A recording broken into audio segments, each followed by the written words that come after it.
Hi there, I'm Miriam Boss and welcome to This Week in MedIT, your source for medical technology news brought to you by C&G Technologies. Here's what's happening this week. In the last few years, we've witnessed some of the most devastating natural disasters of the last century. With these events becoming more common, hospitals are trying to be prepared by using technology. Engineers at the University of California, San Diego are testing the stability of hospital buildings in the event of a major earthquake.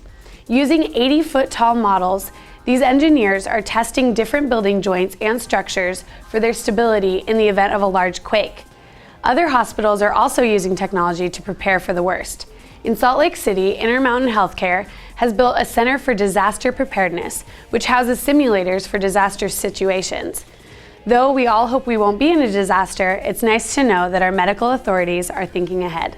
EHRs? What haven't we discussed on the subject? Well, we haven't discussed how the doctors feel about it. A recent article in Fierce Health IT discusses how doctors feel about using EHRs. It seems that the general consensus is that using EHRs is frustrating. EHRs are still difficult to navigate at times, and it requires more steps than doctors are used to. But doctors did say that EHRs are far more thorough and therefore more helpful in the long run. It sure beats sifting through mounds of paper files. Medical providers have earned more than $5 billion in incentives for using electronic health records to this point. So at least there is a monetary upside. Apparently, it's not easy, but in the long run, it's worth it. When you check into a hospital, you get better, right?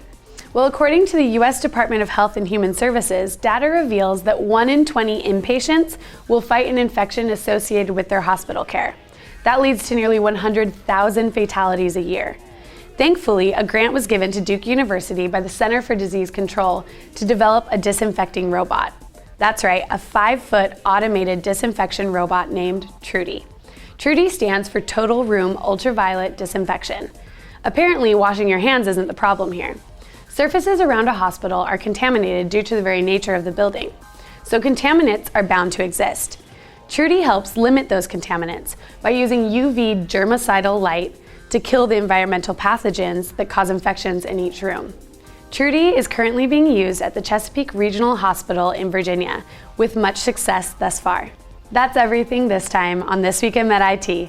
Don't forget, if you want to be featured on This Week in MedIT, email us at news@thisweekinmedit.tv. I'm Miriam Boss. Have a healthy week.